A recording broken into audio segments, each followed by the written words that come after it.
Obsidian never needed to do much to sell me on the Outer Worlds. I was pretty much always destined to give it a whirl. After Microsoft's acquisition marked the title's release date drop on Game Pass, there was very little doubt in my mind that I was about to spend several dozens of hours exploring its worlds. So I downloaded it, of course. You, the hero type, are dropped on a planet after being awoken from a 70-year-long cryogenic slumber. I'm not really sure how they thought of that premise because it's super novel and inventive. Anyway, you inherit a ship, but it's a little busted, so you spend most of your time on that first planet, around about an hour if you're quick, trying to get it back up and running so you can set your course to the stars.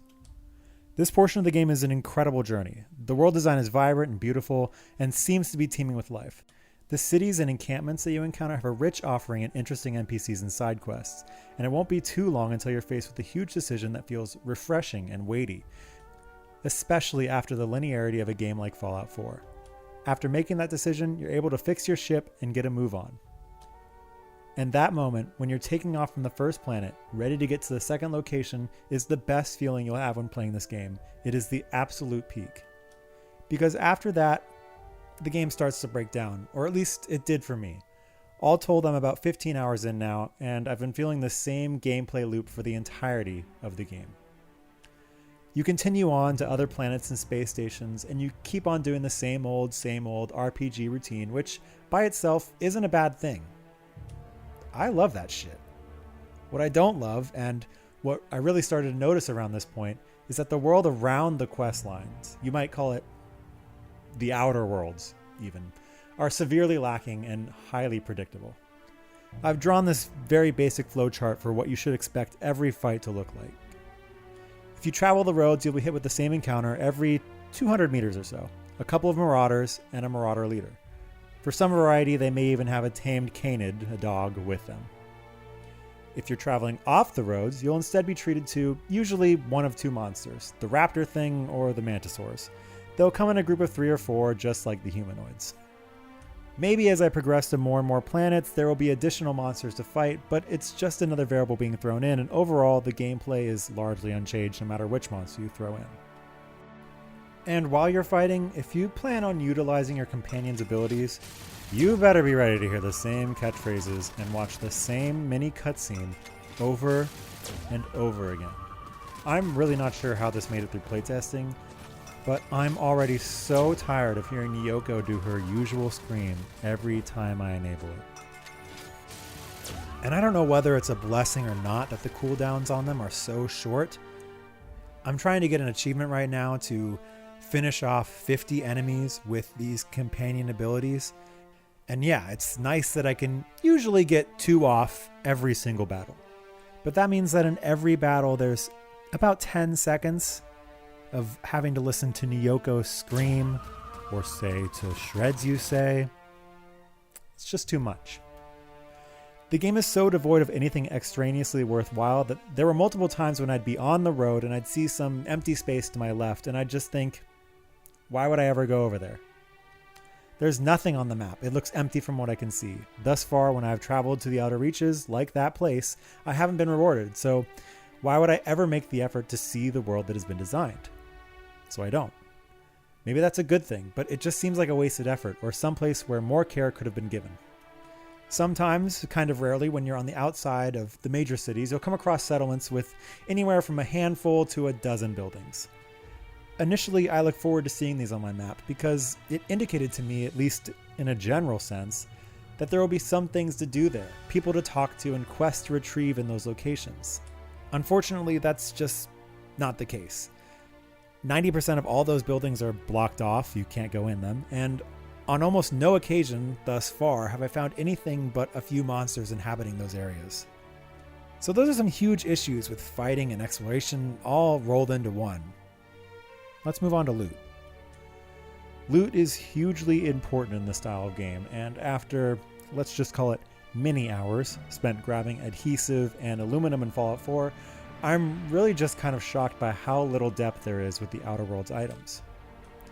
There are weapons and armor, consumables, and mods, and then everything else that doesn't fit into one of those buckets is junk, which means that every single necklace, every single actuator pump, every single flywheel, everything is junk.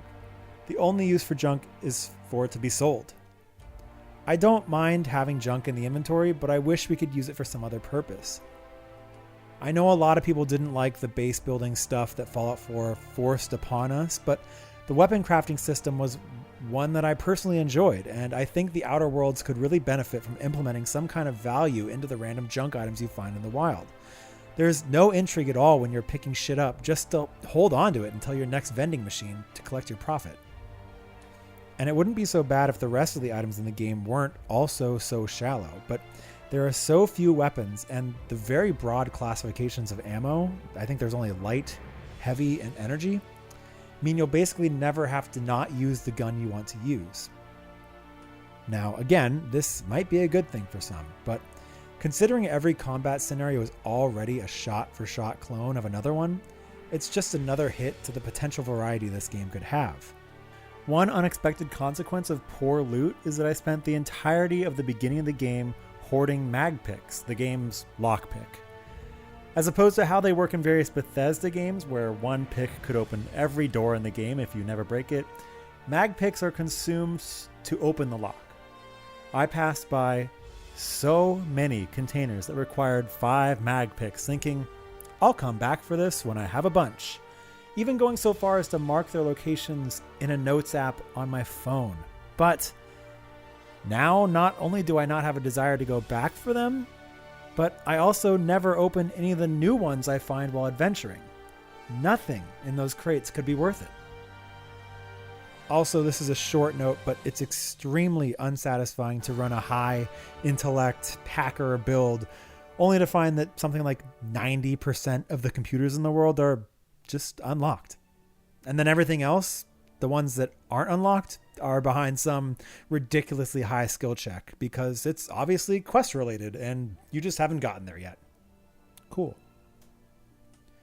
And there are other minor things too, like the fact that even with well-written NPCs, a deeper dive into the cities reveals that nothing is really alive in this game.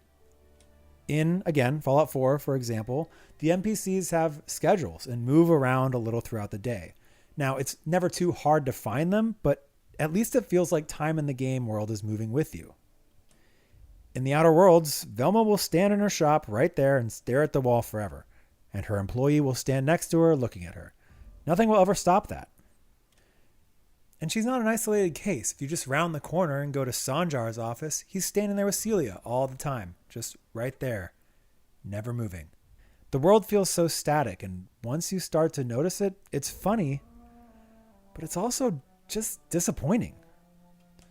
On top of that, you've got the load times, which are long, especially when opening the map for some reason. Maybe that's an isolated case for just me. I don't know. Plus, intermittently, you'll get buffering in the overworld, which is just kind of crazy to me. Plus, you can pretty much never talk to anyone without pulling your gun on them. And the text is so tiny and unable to be scaled on console. But, obviously, as the title would indicate, I can't stop playing or thinking about this game. Maybe it's all because I want to see the end of one of my companion's quest lines, or maybe it's just because, even though it's not very deep, and even though it can be frustrating at times, its baseline is still fun.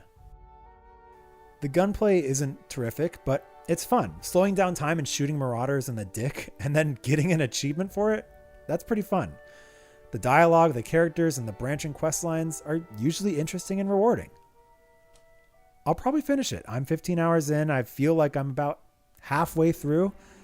I'm enjoying it, but I'm also so disappointed by it. I wanted it to be so much more. But it is a complete game at launch, which is exceedingly rare these days. And it will occupy my time for several hours. So, I don't know, B-. I'm just hoping at this point that there will be some DLC eventually that might flesh out the world a little bit more. We'll see.